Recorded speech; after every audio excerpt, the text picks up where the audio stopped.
Don't miss our digital.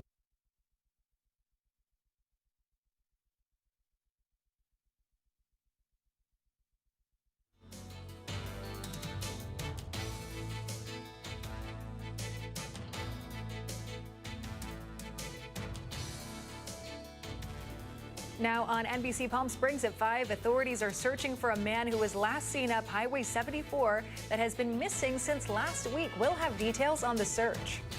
Also tonight, North Indian Canyon Drive in Palm Springs has reopened after nearly a week of closure. We've got the latest. Beautiful weather to start the week, but rain heading our way for New Year's Day and even New Year's Eve. NBC Palm Springs at 5 begins now. Now, connecting the valley, this is NBC Palm Springs at 5. Good evening. Thank you for joining us. I'm Olivia Sandusky. I'm Mark Mester. An investigation is underway tonight in Desert Hot Springs after a man was found fatally shot inside of a vehicle. That's tonight's top story. This is all according to Desert Hot Springs police. It was first reported shortly after 7:30 last night on Avienda Cadena. When officers approached the scene, they found a victim suffering from gunshot wounds and was pronounced dead. His identity has yet to be released. Deputies at the Larry D. Smith Correctional Facility in Banning are investigating the death of an inmate found unresponsive earlier this morning. Authorities say that 46-year-old Quadir Boykin of Menifee was discovered inside a housing unit cell around 12:40 this morning. Correction staff, jail medical personnel, and paramedics all attempted life-saving measures, but Boykin was pronounced dead at the scene. He was awaiting trial on grounds of arson and other charges. Sheriff's investigators in the coroner responded, and officials are saying there were no signs of any foul play. This investigation remains ongoing. The Palm Springs Police Department is continuing to investigate a fatal crash that took the life of a 93-year-old woman on Sunday. This happened around 3:24 p.m., the intersection of South El Cielo Road and Kirk Douglas Way. That's when a white Mazda and a gray Honda collided. The driver of the Honda, a 93-year-old woman, was transported to a local hospital with serious injuries. She later died from those injuries. The driver of the Mazda remained on scene and was cooperative. At this time, officials say drugs and alcohol do not appear to be factors in the crash. Anyone with additional information related to this incident is encouraged to contact the Palm Springs Police Department's Traffic Division. The road closures on Indian Canyon Drive in Palm Springs opened up earlier today. Our Kaylee Robinson was there and joins us live in studio tonight with those details. Kaylee? Mark, after nearly a week of detours, residents are finally able to take the road that was riddled in mud and debris over the holidays. And while some were happy to cut an extra 10 minutes off their trips, others voiced their frustrations with the inconvenience. That's the sound of traffic filling the area of North Indian Canyon Drive after nearly a week has passed following its closure due to the dirt and debris brought by the holiday storm. And for residents like Nate Swam, who takes this road every day to earn a living, it's a sigh of relief. Oh yeah, I'm excited, and I'll be able to plan for a shorter trip and maybe pick up an extra call once in a while. But for others, like cab driver William Baker, the moment is bittersweet, as it causes frustration that has lasted beyond the current situation. So how has this been inconveniencing your drives? Well, first of all, the clients don't want to pay the extra fare to go around either to Whitewater or to Date Palm. It almost feels like I'm going to Banning. Other than that, I just feel it's ridiculous. I mean, they've let it go for so many years. And though efforts are being done to alleviate the ongoing problem with the bridge under construction, the indifference grows. Residents are inconvenienced. That's the way it is at this point.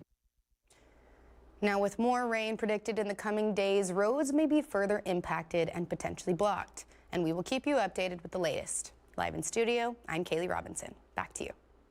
Kaylee, thank you. We have a live look outside this evening, our Agua Caliente Casino camera in Rancho Mirage. Speaking of the rain, hard to believe it's on the way with the blue skies out there right now as we check in with Pablo Alsina. But Pablo could put a little damper on our New Year's Eve plans this week. I'm going to start doing an anti-rain dance because I don't want our New Year's Eve party to be soaked on, but there's a chance it will be rainy, but still a couple days away. That can all change. Right now, 68 degrees in Palm Springs, very low humidity, no precipitation, no rain whatsoever. The rain should start on the 31st, but hopefully we won't see that. Today, temperatures between 69 and 73. Mild and dry with some gusty winds. Whitewater had some really strong wind gusts today. If you see temperatures around, Thousand Palms at 64, Indio 65, Palm Springs a gorgeous 68, Yucca Valley at 50, Whitewater, those wind gusts between 30 to 39, they'll go down for the rest of the week. Not windy in many of the other areas. 3-day comfort air forecast, Tuesday partly cloudy and nice. Wednesday we are expecting around 1/10 of an inch of rain. Thursday, a bit more rain as well, but hopefully that will change, and at least New Year's Eve at night, it won't be rainy. But I'll talk about that more in my 7-day forecast. Back over to Olivia and Mark. All right, Pablo, thank you for that. To help prevent impaired driving this New Year's holiday, the Walter Clark Legal Group is offering free rides across the Coachella Valley. The Safe Ride Home program will cover up to $50 for one-way cab or Lyft rides from 10 at night to 3 in the morning. That's Tuesday through Thursday. The program is available in the following cities: Palm Springs, Indio, La Quinta, and Palm Desert. Organizers say the goal is simple: get impaired drivers off the road and help everyone get home safely. Uber rides are not included in this campaign, and reimbursements are limited to 1 per household per day. And also don't forget, Sunline is offering free bus fares across the valley. Routes 1 through 9 are available to take free of charge from now until January 2nd. Remember though, celebrate within reason as you utilize Sunline's free bus rides. Over the weekend, youth voices filled the streets of Cathedral City as a local organization spoke out against ICE activity and immigration detentions in the Coachella Valley. But for this group, protesting is just a part of a much larger mission. Here's Alondra Campos. In 2017, Samantha Rodriguez was still in high school when her family received news that would change everything. When I first started this organization, it was when my uncle in Kansas initially got arrested by ICE, and we were dealing as a family with trying to figure out legal, proceedings and legal just decisions with our family there. At a time when fear surrounded immigration enforcement, Rodriguez says she realized youth voices were missing from the conversation. I was actually I think 16 or 15 when I started it. So I had no, the only leadership skills I had was an ASV, but I definitely felt moved to create something that I guess us as youth could feel more like we're empowering the youth in the community, right? Since then, United Youth We Stand has served as a youth-based organization built on advocacy, education, and community support. Over the weekend, that mission was on full display as members and supporters gathered in Cathedral City, protesting ICE activity and immigration detentions. Go, hey, hey, go home! Donald Trump has got to go! But members say protests are only one part of the work they do. A big thing that we saw, especially in our valley with everything happening, was that families were staying without food resources. We created a GoFundMe to get funds to support families that need groceries. With the help of our community, we received, I believe, $500 in donations. The organization has also created a broadcast channel on Instagram with more than 300 participants, where community members can share tips and report ICE sightings in real time. We get personal DMs from people that don't want to be put out, and that want to be more anonymous, and they send us a DM either to our own personal page or they sent us a DM to our account, our org page, and it's either with pictures and timestamps of when these sightings happen, or it's just a message of what was seen, right? That tool proved critical just 2 weeks ago when members were able to alert a local family that one of their loved ones had been detained by ICE. We helped identify someone who was taken. We received a message that because everyone was posting, I believe, that his family was aware of what happened as well. So they texted us, or they sent a message and posted it and said his family is aware now. At the core of the organization, members say, is youth empowerment. We're really quick to be put ourselves out there, and I think that's happened a lot with our generation, where I feel like I've seen a lot of youth-led movements up across California that has really pushed at least me, to continue what I'm doing. For NBC Palm Springs, I'm Alondra Campos. A new service is honoring the legacy of a local animal welfare advocate by offering free spay and neuter services across the Coachella Valley. Advancing the interests of animals has launched Fix Free CV with Madeline Hinsvark in mind, who is deeply committed to reducing pet overpopulation. It will provide no-cost surgeries for cats and dogs, prioritizing valley communities with the greatest need. Veterinarians and rescue partners say spay and neuter is the most effective way to reduce animal homelessness, and they hope this effort will make a lasting impact for local families and pets. And to some news across the country tonight. For a second straight day, President Trump held a high-stakes meeting in an effort to bring peace, meeting with Israeli Prime Minister Benjamin Netanyahu to discuss the future of Gaza. Yesterday, he met with Ukraine President Volodymyr Zelensky, but the case for peace may be in jeopardy after Russia accused Ukraine of attacking Russian President Vladimir Putin's home. Here's NBC's Julia Ansley. President Trump taking on the role of peacemaker-in-chief, meeting today with Israeli Prime Minister Benjamin Netanyahu, saying it's time for phase 2 of his peace plan in Gaza. As quickly as we can. The fragile ceasefire has been in place since October, bringing an end to 2 years of fighting. As part of phase 1, Hamas returned remaining captives and almost all bodies of deceased hostages. One is still missing. Phase 2 includes Israel withdrawing its troops from Gaza and Hamas giving up its weapons. If they don't disarm, as they agreed to do, they agreed to it, and then they'll be held to pay for them. Though the main topic of the meeting was the next steps to peace, President Trump had a warning for Iran. I hope they're not trying to build up again, because if they are, we're going to have no choice but very quickly to eradicate that buildup. The president, though, says he's open to re-engaging with Iran. Before the war, I would support that. I said to him, Bibi, I said, let's negotiate. This is the second meeting with a head of state and as many days for President Trump. He sat down with Ukrainian President Volodymyr Zelensky yesterday at Mar-a-Lago, discussing ways to bring an end to the nearly 4-year-old war. Though Trump admitted some thorny issues remain, such as control of the Donbas region, Ukraine says it's willing to compromise. But Russia wants it all. And the nuclear plan, the largest in Europe, Russia has controlled it since 2022, but each side says they want it in any peace deal. We have a couple of issues that we're going to get resolved, hopefully, and if we get them resolved, you're going to have peace. But late this morning, Russia accusing Ukraine of sending 100 drones to target a residence belonging to Russia President Putin, and warning the actions will not go unanswered. Zelensky denied having a part in the attack and says Russia is lying to jeopardize negotiations. President Trump said the Russian leader told him about the attack this morning in a phone call. But despite that drone strike, Trump says they are getting close to a deal to end the war. Julia Ansley, NBC News, Washington. Coming up next tonight on NBC Palm Springs, your Coachella Valley Firebirds are taking on the Bakersfield Condors this New Year's Eve with an explosive show. We'll tell you all the details about it later on in sports, so stay with us.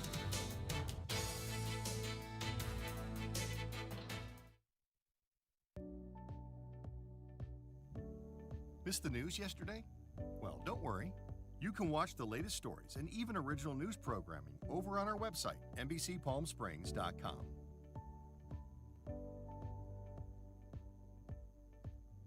Every morning at 6 a.m., Jerry and I are here to help you start your day informed and connected. And after our newscast, I head out into our community to listen and bring you the stories that truly impact our lives here in the Valley so that your voice is heard.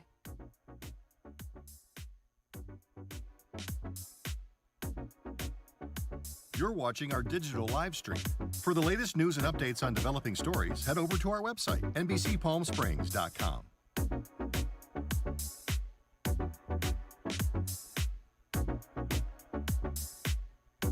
Don't miss our digital exclusive content. Me on a Plate, Talking with Thalia, Kai the Deal Guy, and Desert Entertainment with Todd. Only on NBCPalmSprings.com.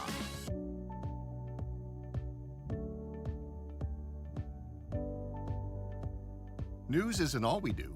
We have a wide variety of original programming for you to enjoy over on our website, NBCPalmSprings.com.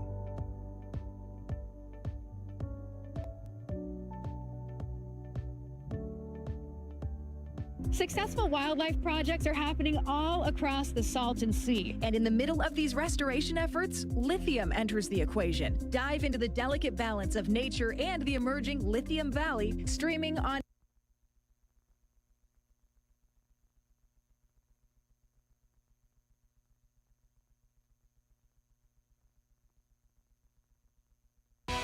Committed to covering our community.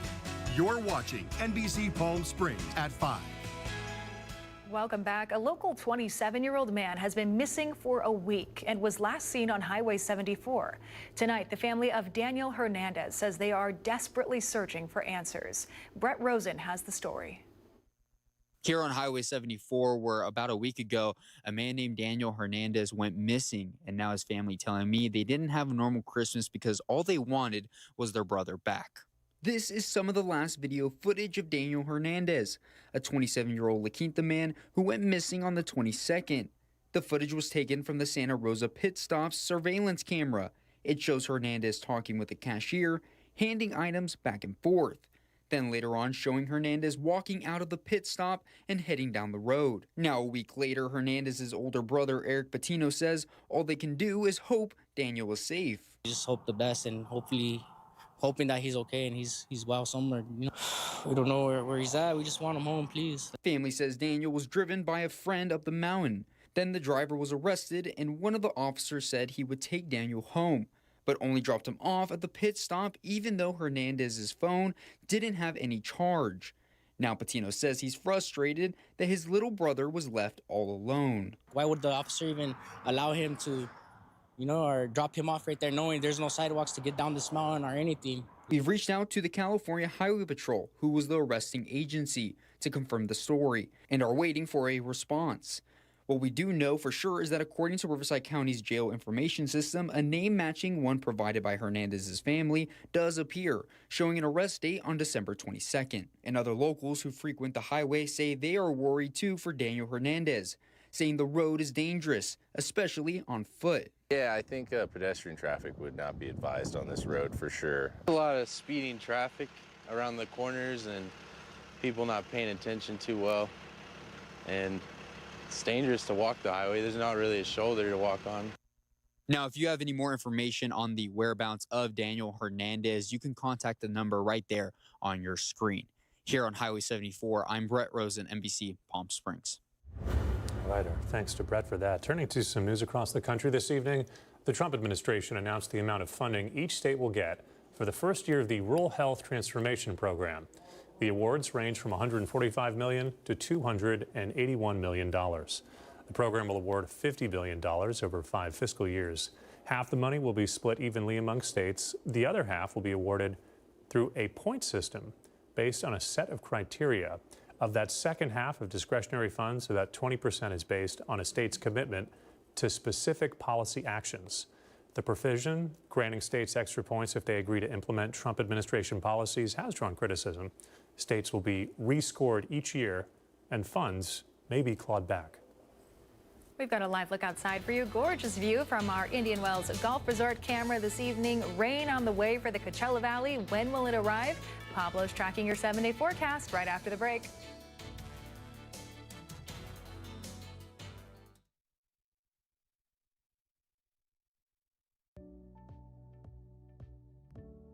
Missed the news yesterday?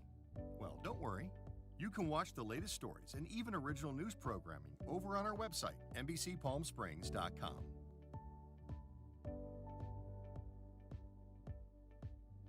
Every morning at 6 a.m., Jerry and I are here to help you start your day informed and connected. And after our newscast, I head out into our community to listen and bring you the stories that truly impact our lives here in the Valley so that your voice is heard.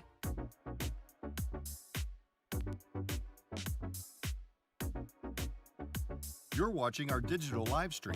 For the latest news and updates on developing stories, head over to our website, NBCPalmSprings.com.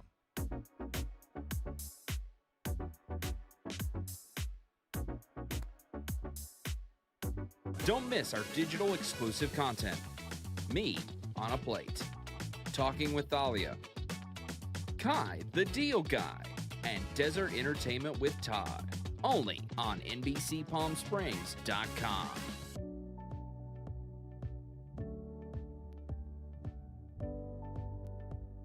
News isn't all we do.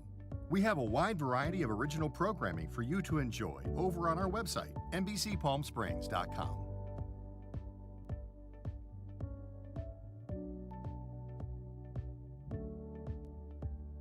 Successful wildlife projects are happening all across the Salton Sea. And in the middle of these restoration efforts, lithium enters the equation. Dive into the delicate balance of nature and the emerging Lithium Valley, streaming on NBCPalmSprings.com. Worried about missing a broadcast? Don't worry. We stream just about everywhere from Instagram to YouTube, Twitter, Facebook, and of course our website, NBC Palm.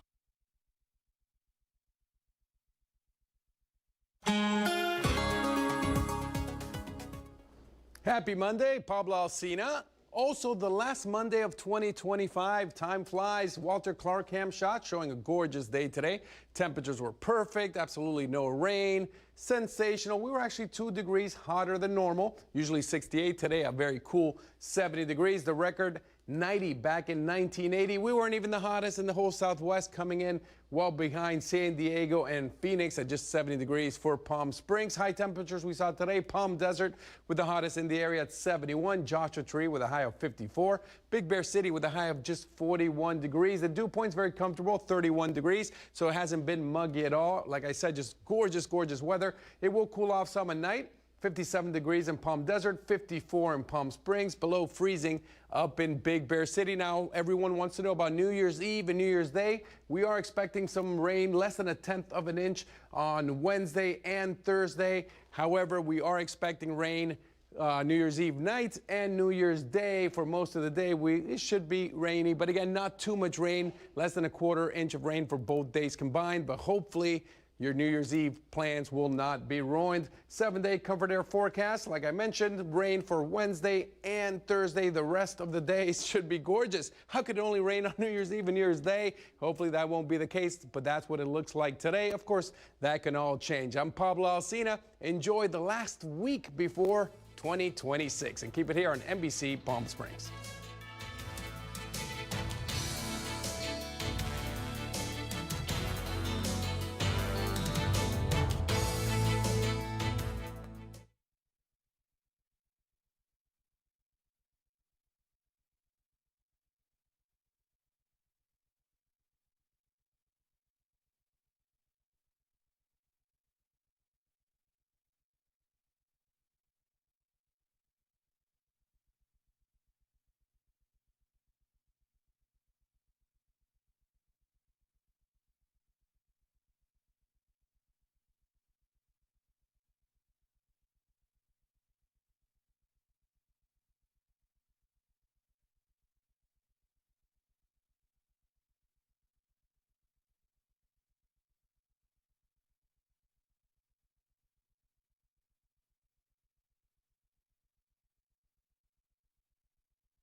NBC Palm Springs Sports with Tim O'Brien, powered by Agua Caliente Casino.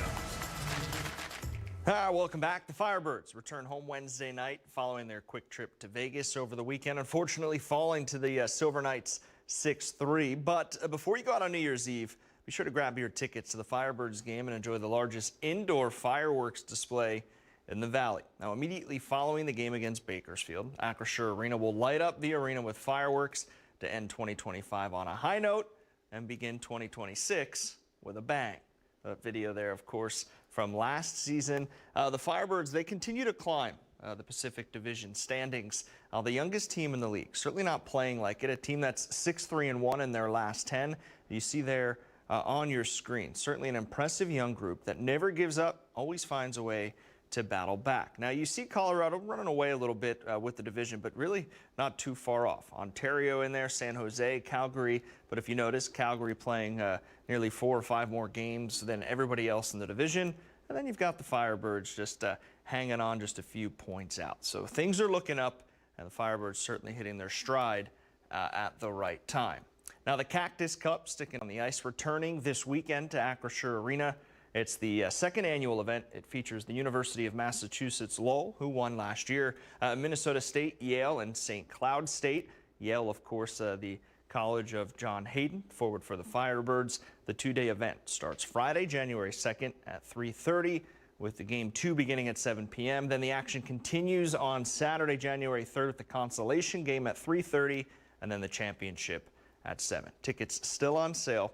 AcrissureArena.com. A lot of fun. Some of the 2 schools brought their bands last year. A good crowd inside the arena as well. So look for that to be the same this year. And then finally, the Desert Holiday Classic continuing today, following a great weekend of over 40 games at 3 different high schools and a slam dunk contest. The tournament finishes strong today and Tuesday. You can still grab your tickets at DesertHolidayClassic.com. There are 3 teams from the top 10 across the state of California, the number 2 team from Nevada and number 4 team from Washington State, and then over 30 Division I commits. That's some big blue-collar programs. So if you have a chance to get out to Rancho Mirage High School, do that over the next 2 days. And for all local sports, you, of course, can visit our website, NBCPalmSprings.com. That'll do it in sports. I'm Tim O'Brien. And now the Agua Caliente Entertainment Report, brought to you by Agua Caliente Casinos. Forbes has determined that Beyonce has joined the Billionaire Club. She's the 5th musician to reach the milestone. The others are her husband Jay-Z, Taylor Swift, Bruce Springsteen, and Rihanna. Beyonce's recent success included her 2023 Renaissance World Tour, which grossed nearly $600 million. The following year, she reinvented herself with the country album, Cowboy Carter. The tour for that album was the world's highest grossing concert tour of 2025. And in more entertainment news tonight, we have something special for you on New Year's Day. Our very own Manny the Movie Guy will have his own recap of everything that happened in the world of movies in 2025. And tonight, we have a little sneak peek. The blockbusters, the flops, the best, and the worst. Hi, I'm Manny the Movie Guy. We'll celebrate 2025, the year at the movies. New Year's Day at 6 a.m. only on NBC Palm Springs. You don't want to miss this.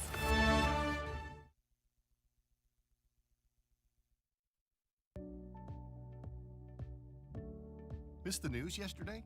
Well, don't worry. You can watch the latest stories and even original news programming over on our website, NBCPalmSprings.com.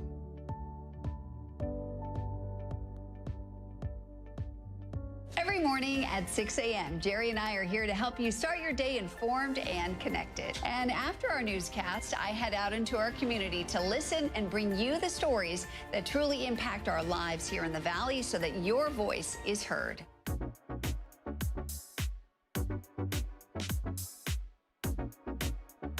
You're watching our digital live stream. For the latest news and updates on developing stories, head over to our website, NBCPalmSprings.com.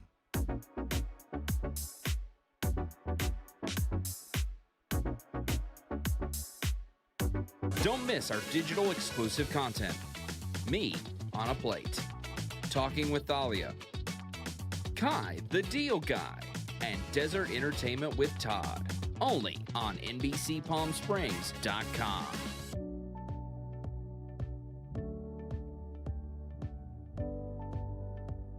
News isn't all we do. We have a wide variety of original programming for you to enjoy over on our website, NBCPalmSprings.com.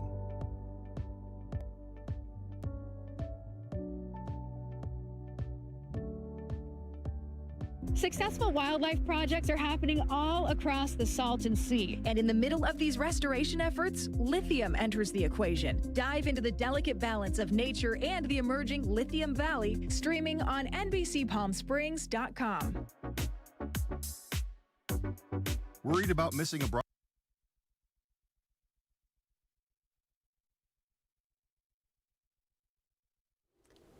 finally tonight, the city of Palm Desert encouraging residents to take part in Coffee with the city's mayor. That's Evan Truby. It's coming up on Wednesday, January 7th, 8:30 in the morning. It's happening over at the Palm Desert Entrepreneurial Resource Center, which is on Cook Street. The city will invite you to a warm cup of coffee and open conversations to discuss concerns as well as ideas. We see that coffee with a cop, so why not with the city's top elected official as well, right? Yeah, a lot of our local cities like to do that, kind of show what it's like behind the scenes, start a conversation. But it said warm coffee. No, I want a hot coffee. Oh. Nobody likes warm coffee. Back at 11, we'll see you then.